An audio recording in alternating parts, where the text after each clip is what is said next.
She survived bomb shelters in Ukraine. She escaped a war zone, searching for peace in America.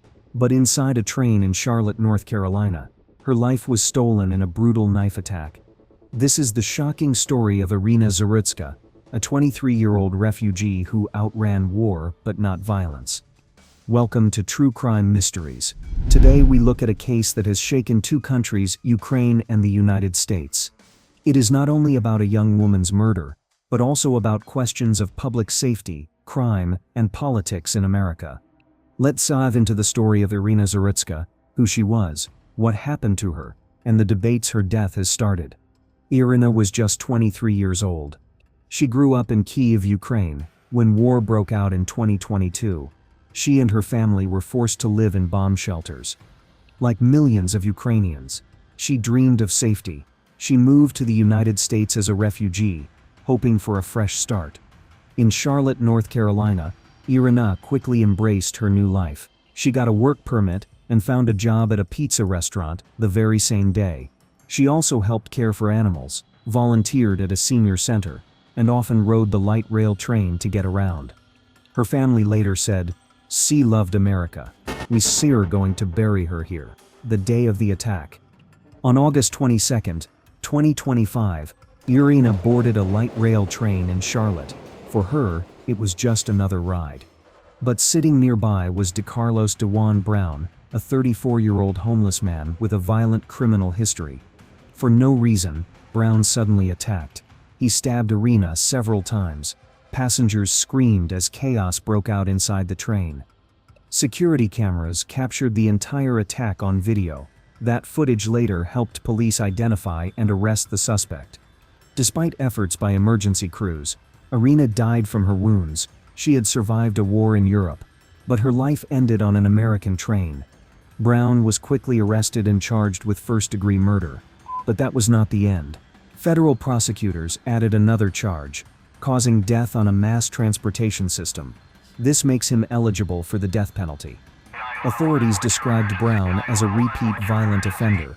His criminal history included robbery, larceny, and breaking and entering. Records also show he struggled with mental health issues, and his mother once tried to have him committed to a psychiatric hospital after violent outbursts. Critics now ask, why was he free? Why was someone with such a dangerous past allowed to walk the streets? Iryna's killing quickly became national news and a political flashpoint. Former President Donald Trump called Brown an animal sip and demanded the death penalty, saying, "The beautiful Ukrainian girl came to America for peace and security.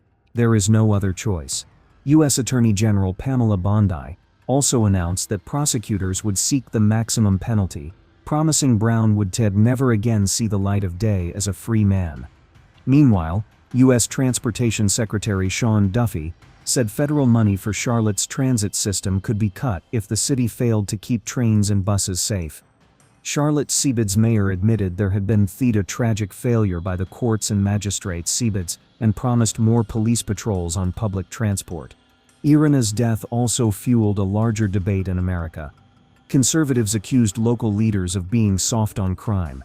They pointed to Brown's long criminal history and asked why he was still free. Some also alleged the crime was racially motivated, though police have not charged Brown with a hate crime. Democrats, on the other hand, blamed budget cuts to law enforcement.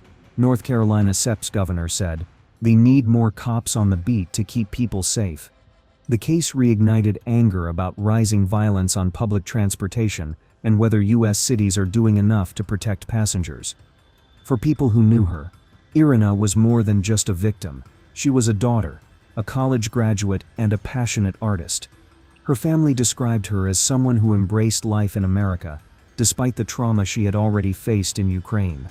She was laid to rest in the United States, the country she wanted to call home.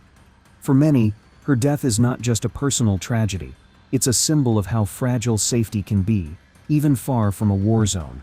Iryna Zarutska fled bombs and war to find peace in the United States. Instead, she became the victim of senseless violence. Her story is a painful reminder that safety is never guaranteed, and that justice must be strong enough to protect the innocent. As the case against Decarlos Brown moves forward, the world will be watching. Thank you for watching.